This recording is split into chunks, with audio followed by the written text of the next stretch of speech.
so much for coming. My name is Irina Tsukerman. I'm based in Connecticut and New York. Warfare and emerging threat networks. And I come from a Jesuit educational background. I graduated from a little known school known as Fordham University in New York. So that actually also covers a lot of my perspective on the way I perceive interfaith relations from that background. And so the topic I'm discussing today is the dialogue on freedom and how the Catholic Church's discourse on freedom and the way it approaches freedom-related issues responds to its relationship with the Jewish community and the rise or fall of anti-Semitism. Ladies and gentlemen, we are at a crossroads today because we are facing a number of global crises that are spurred by the global creep of authoritarianism. The challenges basic freedoms for many people, not just the Jewish community, but of course we have seen what happened when a dictatorial terrorist organization Hamas has sprung upon Israel, massacring 1,400 civilians. We are also seeing that this rise of authoritarianism is spurred by the popularity of inverted narratives, essentially a projection that reverts the status of the victim to the status of perpetrator through narrative building. One example of that is what happened when Israel was accused of targeting a Christian hospital in Gaza when it turned out to be a misfired rocket by a PIJ, and the international community, the media, various leaders jumped on the opportunity to accuse Israel of doing so in a way diverting attention from Hamas's real and established crimes. We are also seeing the same thing when the Jewish president of Ukraine, who is also leading his country in a just war against an invasion, is being accused by the invaders, by Russia, of being a Nazi. That is an inversion, an inverted narrative, and it is being perpetrated by authoritarians against those who are fighting for freedom. So where does that leave the Jewish community? Where does it leave the status of Nostra Aetate that we're seeing today? In reality, I think it helps to look back at the history, because we are seeing that we've come back to a place that was very much the context for when this document was signed into being to begin with. We are talking about the 1960s, the Arab-Israeli conflict, its peak. Second Vatican Council decides to move forward with establishing a formalized relationship initially with the Jewish community, with Judaism, putting aside previous claims and accusations of deicide and focusing on building a positive affirmative relationship.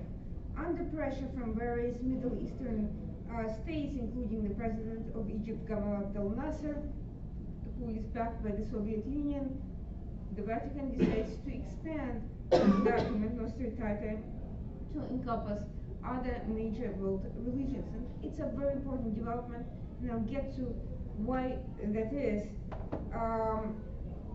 But this moment was a crucible in some ways for the Vatican, and it was a crucible for the international community at the time.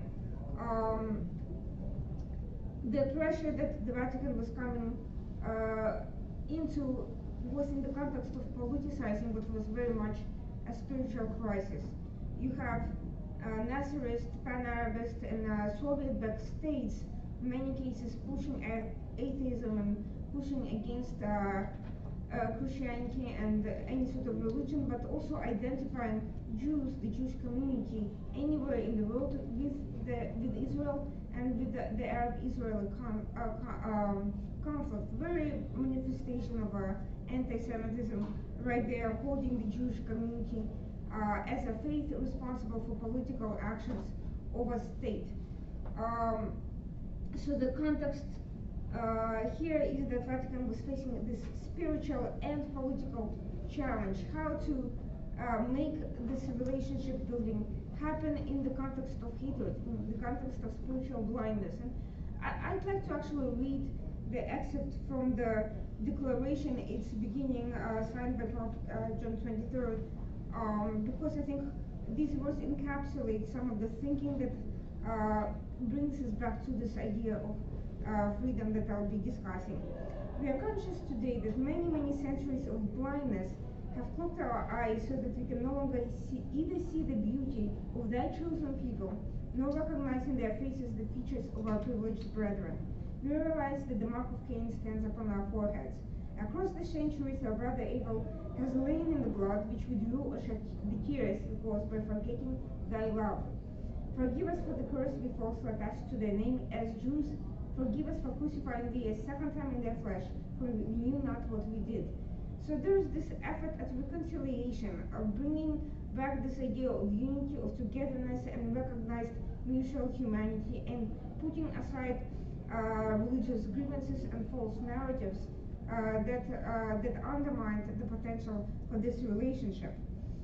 And this is very clearly an apolitical, faith-based document, so the fact that this attempt to create a positive relationship was politicized by authoritarian leaders and authoritarian movements at the time speaks to the way some of these challenges, this even effort of humanizing the other, can become a political act, even as the battles that are being fought are quite spiritual. But I think there was a major accomplishment there, not only by being able to overcome this movement of hatred, by building forth these positive faith-based relationships, first with the Jewish community and then expanding to other religions, but also in the act of Vatican in recognizing not only this common shared humanity, but a re-envisioning of the concept of Jews as the chosen people and their mission, a mission that previously was somewhat divisive because Jews were being seen as separate, as not following in the footsteps of Jesus, and therefore as rejecting Christianity, rejecting that relationship. The concept that was now being re-envisioned is that, yes, indeed, Jews are a separate nation, but their separateness is part of their mission. It's part of this ability to bring their unique moral outlook and to share it with humanity. And this is a re-envisioning of the covenant, that the covenant that was separately kept between the Jewish people and God was part of that mission, exactly as it was, perfect in its condition and reaffirmed in that particular way multiple times with Abraham, with Isaac, and with Jacob, the forefathers of all three Abrahamic religions. And this very concept, this covenant, this idea of Judaism, it underlines the very religion, it underlines the foundation of the faith. What is equally important to note is part of this covenant was the promised land, was the land of what was at that time known as Canaan and later became now the state of Israel. Its premise is not has been politicized, but in terms of faith, it underlies the entire faith of Judaism because many of the commandments to the Jewish people, unique to the Jewish people, can only be carried out in the land of Israel when it is under Jewish control. And this completely different re-envisioning of this relationship with Judaism that is based in a connection to the land of Israel is what speaks through Nostra Aetate, and that I think deserves another scrutiny today as the political challenges facing Israel are once again reflecting the spiritual struggles. A lot that came up in the history of the Jewish nation, the Jewish people, and the Jewish community as a religious community is all about choice. It's all about free will. And Nostra Aetate recognizes for the first time this concept of free will, establishing this will of God as freedom for each nation, including Jews, to choose their path, even if it appears to be at times incongruent with this very concept of legislated morality that comes from organized religion. And this concept of having to choose freely, having to choose God again and again and again, despite this ongoing continuity of relationship is something that permeates the entire Torah, the Jewish scriptures that became known as the Old Testament. Abraham and his wife Sarah make the choice after being called upon God, Lech Lecha, to leave their land, the land of their fathers, and to move forward to Canaan. They abandon their home and everything they held dear, and they dedicate their lives to the pursuit of this relationship, to the teaching of the people that are part of their tribes, as well as those they encounter, about the oneness of God. They find freedom, and it's very important to define what that freedom is. They find freedom from paganistic superstition, from tribal prejudices, and even economic concerns by choosing to prioritize their faith in the oneness of God above all other concerns. We see repeatedly throughout the Torah that their economic fortunes rise and fall, and nevertheless they prioritize this moral faith. And the important lesson to be drawn from this story is that they redefine the concept of freedom as something that arises from following God's will, becoming independent from dependency on fortunes, on stars as they describe it, fortune telling, or other external factors, letting their moral imperatives revealed through the course of this relationship with God, and later through the revelation of Torah at Sinai, becoming the only real driving factor, this moral imperative. They find freedom in the moral choice that they make even as external circumstances evolve, and they have to sojourn and travel and leave their land and then come back to it and encounter various challenges, not all of which are in their physical control. So the freedom of having the ability and willingness to moral choices is the gift given to God by God, is something the Jews get to share with other nations around them.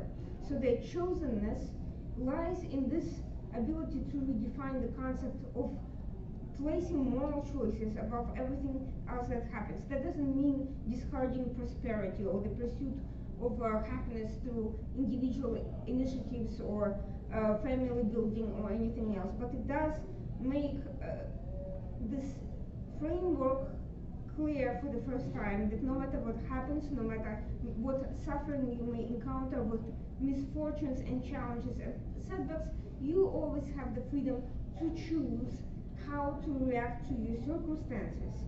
And that is what makes Jews at the time categorically different from all other nations who are, up until the time, pray to various fictitious deities and forces of nature, and they are entirely dependent on the responses from these forces, on the perceptions of miracles to traverse their own self-definition. Jews are not dependent on miracles, they are dependent on their moral choices, and it is that moral imperative rather than miracles that for the first time defines their relationship with God. And we see that theme come up again and again of having to make moral choices. We have seen that some of that predates Abraham. We have seen that Adam and Eve have that freedom of will and they reject the choice that they're given, and they end up being expelled from Eden, but it's a result of free choice. They're not forced to do that. And we're seeing that Abraham is tested again and again with having to leave his land, with having to deal with infertility, with having to deal with having multiple families and having to figure out what to do with them, with the binding of Isaac. And we're seeing even Moses having that moral choice of staying in a land where he is a prince, or actually leaving aside his fortunes, taking the side of an enslaved Jewish man who is being beaten by a slave owner, having to cast aside his entire life, go into the desert, join tribes that are unfamiliar to him, and then having to choose a leadership position for which he feels unprepared for, and bring now an entire nation out of this extremely uncomfortable but familiar context into the concept of radical liberty, wandering into this desert, relying on this continuity of the relationship of God and finally receiving the Torah, the guidance, the communal systemic framework for defining this freedom, for defining the context for this relationship. So all of this comes back to us again and again, because for the first time we are seeing that Jews have a mission, and this mission is about freedom from oppression mentally, not just physically, freedom from assimilation, freedom of having to become like other nations, so freedom from submission to false gods and to temptations from different social challenges, freedom of rededicating themselves to follow their own morality, to reignite their mission in new contexts, and using all the means to the disposal to share it with others, even at the risk to their lives. So by recognizing all of this, by giving up these claims that Jews have abandoned Christianity, that they had created this insurmountable chasm, Nostra Aetate makes an important step in overcoming that chasm, overcoming the division between Christianity and Judaism that has been fostered over millennia, recognizing this Jewish mission, its once radical concept of free will, and embracing the morality, the fact that Jews embraced the morality bestowed upon them, that it wasn't a challenge to the relations, but it's what made Christianity possible in the first place, where that vision of free will and freedom means is where the Catholic Church has arose from that concept. So what it's facing today, the challenges we are facing today, comes from the Catholic Church having to confront this concept of freedom, of moral choice, of external authoritarianism, and having in itself to choose morality. It has done so in the past when the Vatican has intervened to save lives of thousands of Jews during the Holocaust time, and it has confronted the rise of the Nazis with the inevitable targeting and scapegoating of the Jews, but also many other people from around the world. And in the 1960s, it was facing a new threat, the threat of the communist Soviet Union that was imposing radical atheism on the people under its rule, Jews and non-Jews, including many Catholics who have suffered greatly, who were priests who were thrown to their deaths. And Nostra Aetate is a faith-based initiative that arose as a result of Nasser's challenge, but actually was a faith-based response to this threat of spiritual harm coming from authoritarian threat. By uniting with other faiths, the Catholic Church found in a way a joint response to overcome all of this. We have seen it make these correct choices. We have seen a dialogue within the church. Not everybody was at one. Not everyone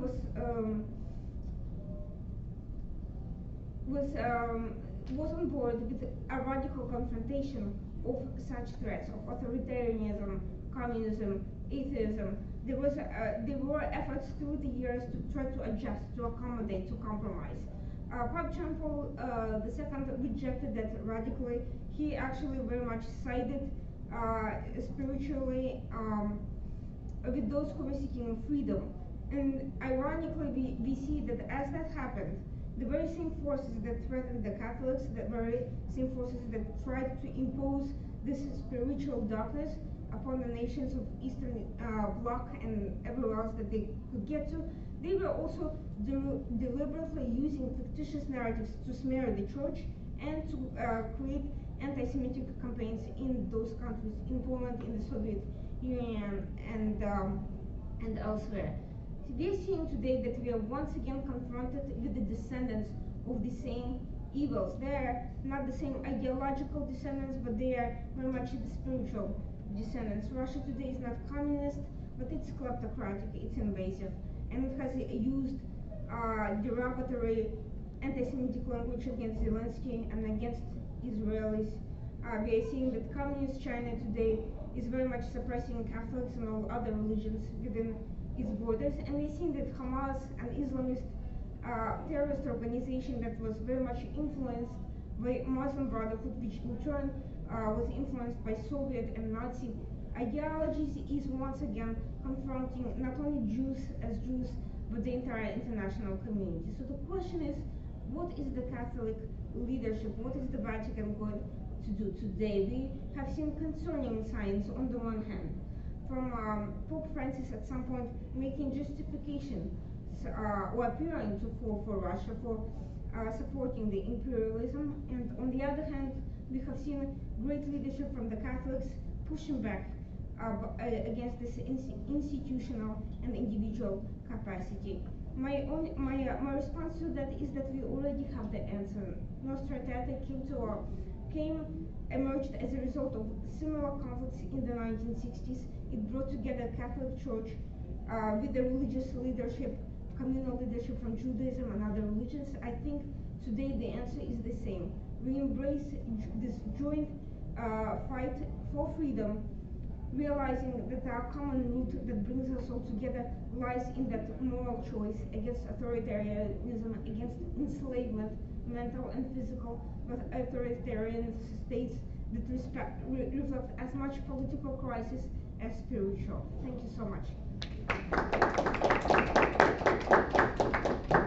We'll now welcome back Stephen to the podium. Stephen, does it work to do the, do you want to sit or would you like to? Okay. For those of you who joined a little later, Stephen Ranchi is with the Catholic University of Paraguay and has done extensive work for Christians in Iraq. So if you want to learn more beyond his presentation now, then he's your guy. Stephen, thank you. Thank you, Irina.